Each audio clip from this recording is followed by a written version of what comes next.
जय हिंद, जय Bharat students. Welcome to at my channel गणित की चौपाल। Dear students, please subscribe my channel, then you will get all my videos continuously. Dear students, we have completed two algebraic method related to solution of pair of linear equation in two variables. Today we are going to start our new algebraic method, cross multiplication method. This method is my favorite method. Why it is my favorite? Because it gives solution directly both the variable x and y. But substitution method and elimination method gives separately.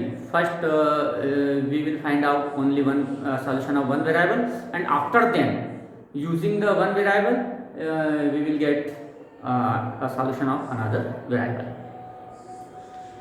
Cross multiplication method मेरी favourite method है। आपकी हो ऐसा compulsory नहीं, पर जिन लोगों की calculations अच्छी हैं उन्हें क्रॉस मल्टीप्लिकेशन मेथड को प्रायोरिटी देना चाहिए, ऐसा मेरा कहना है या मेरा सोचना है। लेकिन एज यू लाइक, आपको जो मेथड अच्छे लगे। तो आज हम third method cross multiplication method से लीनियर इक्वेशंस के सॉल्यूशन को समझेंगे। आइए इसमें इसका यूज़ कैसे करना है। स्टूडेंट्स, हम जितने भी मेथड्स को हमने सॉल्व किया है, मैंने पहले ही कहा है कि सबसे पहले आपको पता करना होगा कि जो लीनियर इक्वेशंस है उसके सॉल्यूशंस अवेलेबल है या नहीं। हम चाहे क्रॉस मल्टीप्लिकेशन मेथड यूज़ करें, सब्स्टिट्यूशन मेथड यूज़ करें, या ग्राफिकल मेथड यूज़ करें, या आप एलिमिनेशन मेथड यूज़ करें, सबसे पहले आपकी ड्यूटी है कि आप ये फाइंड आउट करें कि इनका सॉल्यूशन है या नहीं। अगर क्वेश्चन में दिया है कि फाइंड आउट करना है तो आप अपने फेयर वर्क में फाइंड आउट कीजिए, और अगर क्वेश्चन में नहीं दिया है पूछने में तो आप उसको रफ में फाइंड आउट कीजिए। तो आइए हम एक्सरसाइज 3.5 का क्वेश्चन नंबर 1 लेकर चल रहे हैं। पहले से पता करना है कि इसके सॉल्यूशंस अवेलेबल है या नहीं, उसके बाद इसको सॉल्व करना है। तो हम पहले देखते हैं क्या इसका सॉल्यूशन अवेलेबल है। तो मैं यहाँ पर रफ में देखता हूँ, लेकिन अगर क्वेश्चन में पूछा ही जाए तो फिर आपको फेयर वर्क करना है। तो हमने सबसे पहले फाइंड आउट किया a1/a2। a1/a2 means coefficient of x, इसका कोफिशिएंट 1 है, ये 3 है, means 1/3। Then find out b1/b2 means coefficient of y। तो y, यहाँ पर y का कोफिशिएंट -3 एंड -9, -3/-9 इट मीन्स 1/3। ये इक्वल आ गए, इसलिए हमें c1/c2 भी फाइंड करना होगा। Then c1/c2 means constant, -3/-2, -3/-2 it means a1/a2 equal to b1/b2 not equal to c1/c2, क्योंकि c1/c2 की वैल्यू -3/2 है। और इस सिचुएशन में जब when a1/a2 is equal to b1/b2 is not equals to c1/c2, तो यहाँ लिख देंगे since a1/a2 is equal to b1/b2 is not equal to c1/c2 means system has no solution। बस इसके आगे हमें कुछ नहीं करना है, और क्वेश्चन नंबर 1 का फर्स्ट क्वेश्चन कंप्लीट करता है। आइए कुछ और एग्जांपल लेते हैं। हमने एक्सरसाइज 3.5 का क्वेश्चन नंबर 1 का क्वेश्चन नंबर 2 लिया है। सेकंड को हम पहले चेक करेंगे क्या इसका सॉल्यूशन अवेलेबल है। तो मैं डायरेक्टली कर रहा हूँ ना, a1/a2 2/3 and b1/b2 1/2 means 2/3 and 1/2 is it equal? No, means a1/a2 is not equal to b1/b2, therefore system has unique solution। अब इसका यूनिक सॉल्यूशन है तो हम इसका सॉल्यूशन फाइंड आउट करेंगे। अब क्रॉस मल्टीप्लाई मेथड को हम कैसे अप्लाई करते हैं, तो जिन लोगों की कैलकुलेशंस अच्छी वो डायरेक्ट सॉल्व कर सकते हैं, है ना। तो कैलकुलेशन कोई हेवी और क्रिटिकल नहीं है, केवल आपको सिंबल के ध्यान रखना पड़ता है अगर नेगेटिव कोएफिशिएंट हो। अब यहाँ पर आप देख रहे हैं ये इक्वेशन फर्स्ट है, इक्वेशन सेकंड है। तो हम सबसे पहले x का डिनोमिनेटर तैयार करेंगे, x का डिनोमिनेटर फॉर x, तो x अपॉन। तो जब हम x का डिनोमिनेटर प्रिपेयर करते हैं तब हम x की टर्म को हाइड कर देते हैं। अब जो टर्म्स बच रही है उसके कोफिशिएंट से मल्टीप्लाई करेंगे। वेरिएबल्स का कहीं भी यूज नहीं है। y हमेशा फर्स्ट इक्वेशन को प्रेफरेंस देना हमेशा। तो फर्स्ट इक्वेशन ये है, तो पहले हमने y का कोफिशिएंट है 1 से मल्टीप्लाई किया 8 को, तो 1 8 जा 8, और लेफ्ट से राइट की ओर ही चलना चाहिए, 2 5 जा 10। यहाँ पर माइनस लगेगा, हमेशा यहाँ पर माइनस लगेगा, दो टर्म के मल्टीप्लाई के बीच में माइनस लगेगा, तो 2 5 जा 10 माइनस लगाकर 10। कई बार स्टूडेंट जल्दी जल्दी में राइट टू लेफ्ट मल्टीप्लाई कर देता है, इससे गलती होती है। कैसे? वो क्या करता है, पहले 5 2 जा 10, यहाँ 10 पहले लिख देता है, और 8 1 जा 8 बाद में लिखता है। इससे नेगेटिव सिंबल होने के कारण सॉल्यूशन में डिफरेंस आता है। इसलिए जब हम x का डिनोमिनेटर तैयार करेंगे तब x की टर्म्स को हाइड करेंगे और y और कांस्टेंट के साथ मल्टीप्लाई होगा, y के कोफिशिएंट और कांस्टेंट के साथ। तो y के कोफिशिएंट और कांस्टेंट के साथ कैसे मल्टीप्लाई होगा, तो इससे भी इसका हो सकता है, नहीं, आपको लेफ्ट टू राइट, और इक्वेशन फर्स्ट को पहले, तो इक्वेशन फर्स्ट 1 × 8 एंड 2 × 5, और इन दोनों के बीच में हमेशा माइनस लगेगा। अब यहाँ पर इक्वल लगा करके y का डिनोमिनेटर हम प्रिपेयर करते हैं। जब y का डिनोमिनेटर प्रिपेयर करेंगे हम y को हाइड कर देंगे, लेकिन y को हाइड करने में क्या होगा कि कांस्टेंट बचेगा, और हमने कहा लेफ्ट टू राइट, तो लेफ्ट टू राइट यहाँ तो नहीं है कोफिशिएंट, तो मल्टीप्लाई करने के साथ हम x के कोफिशिएंट को आगे लिख देते हैं। तो x का कोफिशिएंट है 2 and 3, 2 and 3 को ऐसा कैसे में लिख दिया, और y को जब हम प्रिपेयर करेंगे तो y को हाइड करेंगे, और हम फर्स्ट इक्वेशन को प्रिफर करते हुए क्रॉस मल्टीप्लाई 5 3 जा 15 है ना, ये 2 and 3 हमने x के कोफिशिएंट को यहाँ लिख दिया है, माइनस अब 8 2 जा 16 इक्वल, ये हो गया आपका x और y के लिए मल्टीप्लिकेशन। अब x को हमने हाइड किया, y को हाइड किया, तो अब हम कांस्टेंट को भी हाइड करेंगे, तो कांस्टेंट के लिए भी हम एक डिनोमिनेटर प्रिपेयर करेंगे, और यहाँ पर दो चीजें आएंगी, या तो 1 आएगा या -1 आएगा। तो 1 और -1 कब आता है, अगर ये जो कांस्टेंट है इजिकल टू के राइट में है तो ये नेगेटिव रहेगा, जैसे भी देखिए आप इजिकल टू के बाद में है, और अगर ये इजिकल टू के पहले होते इस तरह से, मान लो ऐसे होते, तो फिर ये +1 रहेगा कांस्टेंट। इस सिचुएशन में +1 रहेगा, ये स्टैंडर्ड कंडीशन है लीनियर इक्वेशन। लेकिन अभी हमारा जो क्वेश्चन है वो स्टैंडर्ड कंडीशन में नहीं, वो इस तरह से है।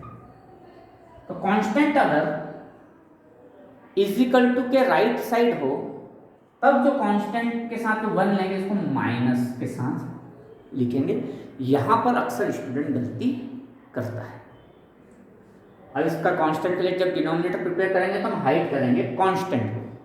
जब आप कांस्टेंट को हाइड करेंगे तो आपके पास x और y की टर्म्स बच जाएंगी, और इसमें आपको क्रॉस मल्टीप्लाई करना है लेफ्ट टू राइट, तो लेफ्ट से राइट की ओर, और इक्वेशन फर्स्ट को पहले प्रेफरेंस देना, तो 2 2 जा 4 माइनस 3 का मल्टीप्लाई y के कोफिशिएंट से, 3 1 जा 3, माइनस तो हमेशा बीच में आता ही है।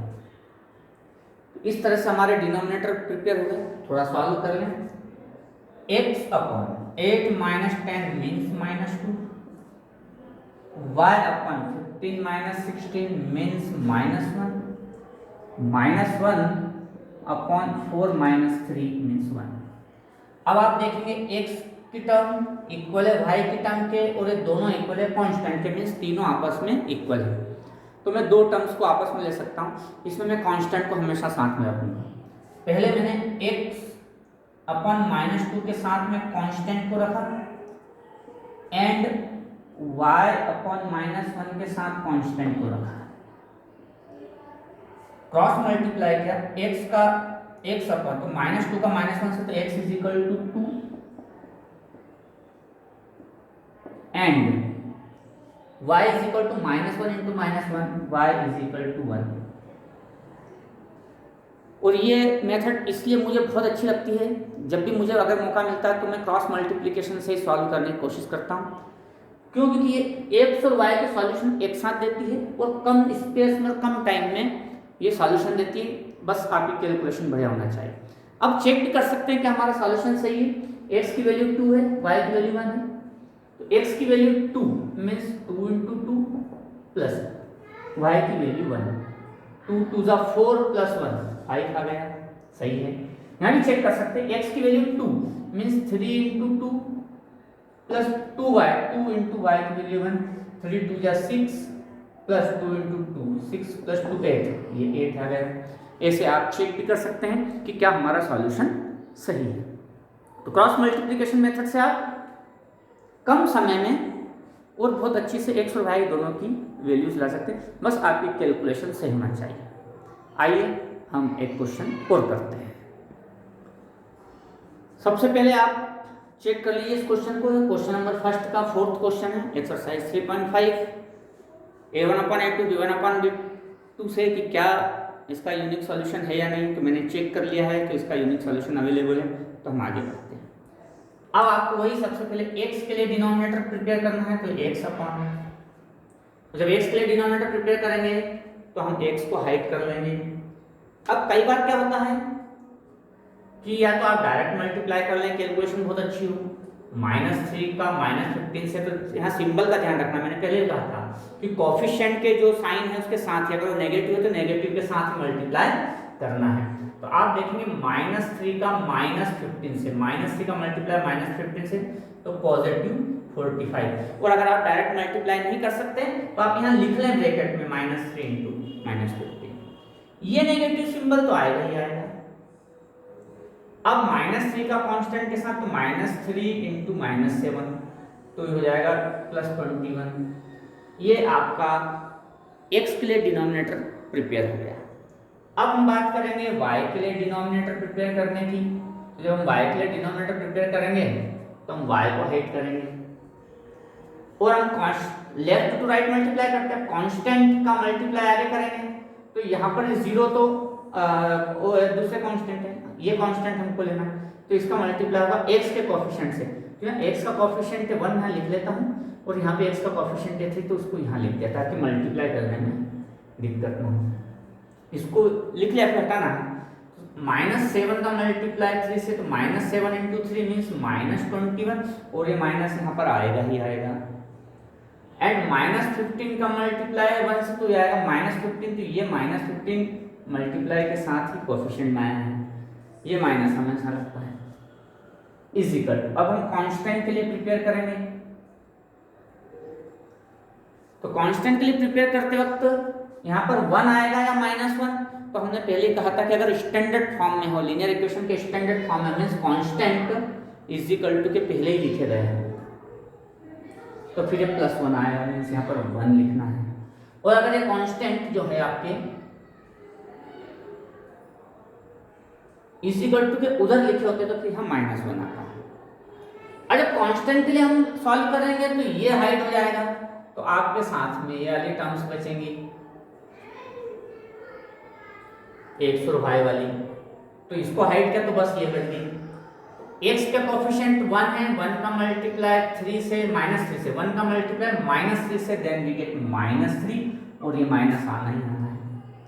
और -3 का 3 से, -3 का 3 से तो -9, तो यहाँ पर मैंने ब्रैकेट में लिख दिया -9। बस आपको सिंबल का विशेष ध्यान रखना है, आप अगर ये ध्यान रख लेते हैं तो आपको कोई प्रॉब्लम नहीं आएगी। सॉल्व कर लें, x अपॉन 45 से 21 गया, 5 - 1 मीन्स 4, और 4 - 2 means 2 is equal to y upon -21 minus into minus plus 15 is equal to 1 upon -3 minus into minus plus 9, x upon 24, y upon -21 plus 15 means -6 is equal to 1 upon 9 - 3 means 1 upon 6। अब constant को एक बार x के साथ और एक बार y के साथ लिखेंगे, क्योंकि तीनों टर्म्स इक्वल है इसलिए हम ले सकते हैं। तो x के साथ x upon 24 1/6 and y upon -6 is equal to 1/6। आगे आपको सॉल्व करना है। 24 को मिरर लगे तो x is equal to 24/6 and y is equal to -6/6। 6 4 जा 24 means x is equal to 4 and y is equal to -1। ये आपका x और y दोनों के सॉल्यूशन आ गए। आप चेक भी कर सकते हैं इसको कि क्या हमारा सॉल्यूशन सही है। तो ये क्रॉस मल्टीप्लिकेशन मेथड, इस मेथड की हेल्प से आप बहुत इजीली और आसानी से क्वेश्चन को सॉल्व कर सकते हैं।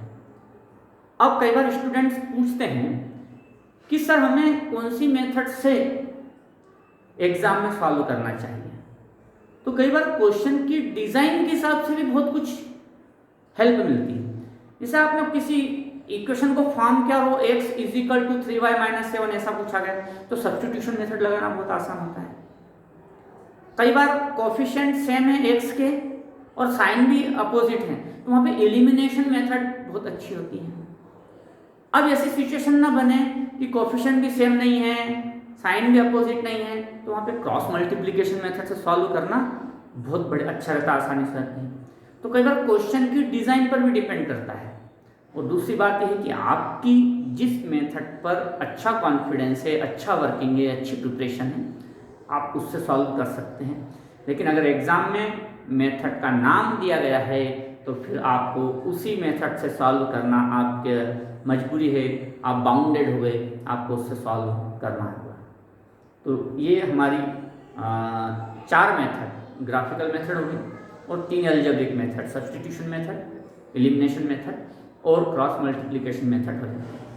इसके बचे हुए क्वेश्चंस और एक्सरसाइज के लिए फिर मिलेंगे। तब तक के लिए जय हिंद, जय भारत।